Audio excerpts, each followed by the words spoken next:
Hello people, how's it going? Today we are starting a brand new series, 4 episodes. We're going to go through the entire level design pipeline. We're going to start by creating a nice simple game design document. We're going to move through to creating the level design, a super nice and clean one that displays gameplay mechanics and interactions, and another which depicts enemy placement and character movement flow. Okay, then we're gonna move into engine. Since we've done our Unreal basics now, we're gonna build up the block out in engine, and then we're gonna do a final episode just touching it up, adding any colors, particle effects to suggest mechanic placement, any coloring or texturing tweaks, some nice lighting, visual effect, any simulations that we might want to add, although that really is starting to move outside of level design particularly. So really we're going to focus on the game design document, super nice level design that is portfolio ready, and then we're going to move into engine for the block out, and then we're going to do any final adjustments, tweaks, clean up, and that will be the end of this 4 episode series. But it's really just to get a feel for the industry, that kind of pipeline of it moving through. And we're going to start today by creating our game design document. So since we want this to be a super clean design, we're going to go nice and simple and create it for an FPS game. Okay, so in our overview we're going to outline the fact that Dark Ops is a fast-paced first-person shooter. It is going to have a variety of gameplay mechanics and unique character skill set.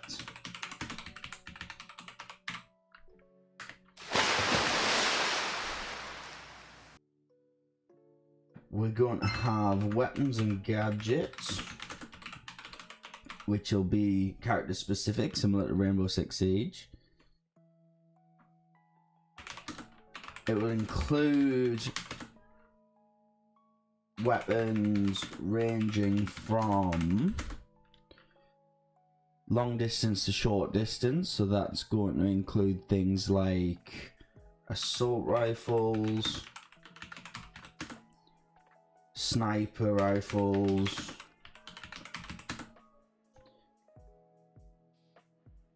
mines, hacking tools, cameras, grenades will include, because we want some destructible meshes in there, give the gameplay a bit of variety, and the level design for that matter a bit of variety.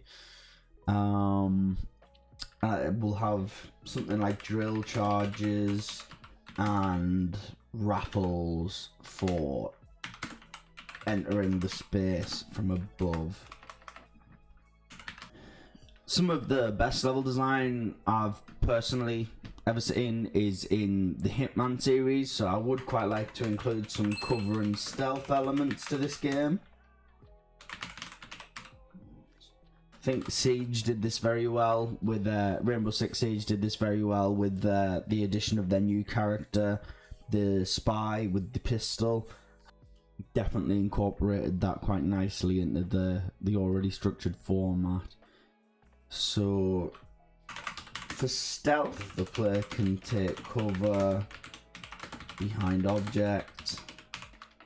Why can they take cover behind objects? To avoid enemy fire. Stealth can be used to sneak past enemies.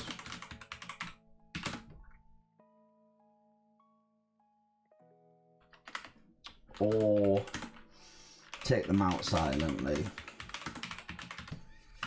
Multiplayer. Most first-person shooter games these days have a multiplayer element involved. I know Deceive Inc. just came out and that has an interesting take on it. It also includes some of those stealth elements and some of those hacking tools, which might be interesting to look at. Feature a multiplayer cooperative experience with a variety of...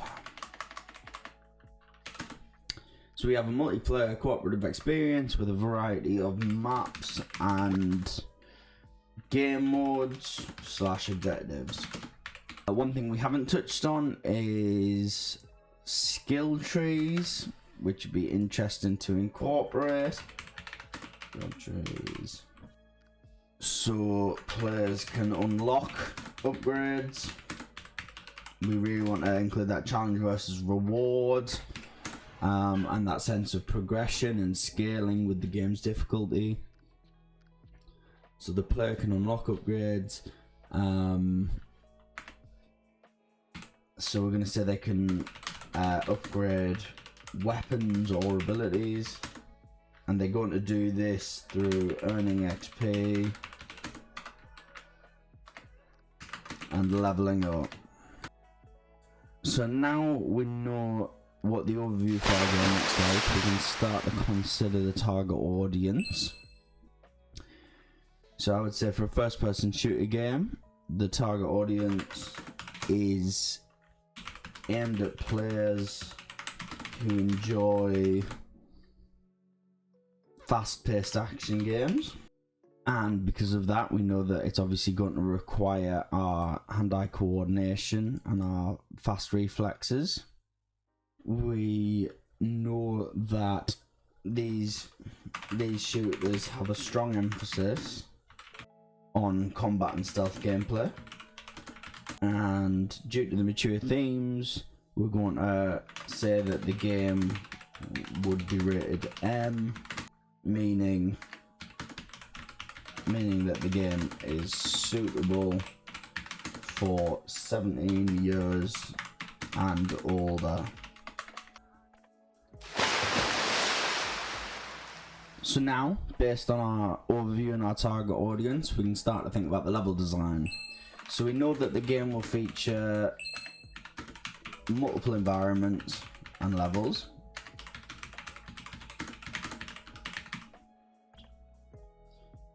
Set in various locations.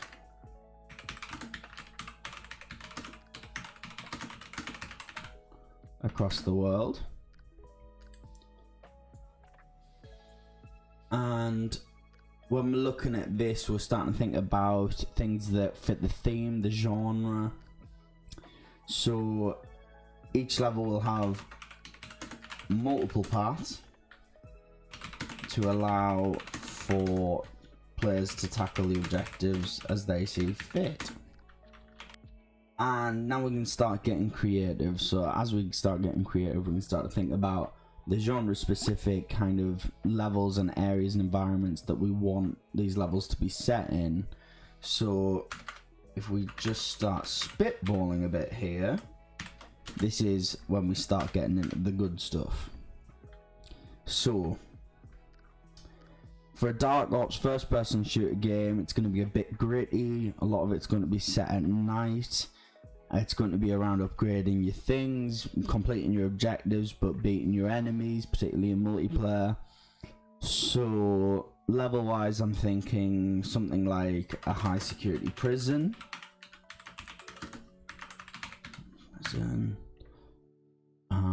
Maybe a stronghold of sorts, maybe like a drug cartel stronghold. Drug cartel. Maybe some sort of military base, some kind of rogue military that needs to be kind of infiltrated. And where could that be in the world? So that could be somewhere in the Arctic, that could be somewhere in a jungle, kind of an Amazon Gurkha feel. Maybe in the middle of a desert, a military base based in the middle of a desert. So we can think kind of Saudi Arabia or Egypt.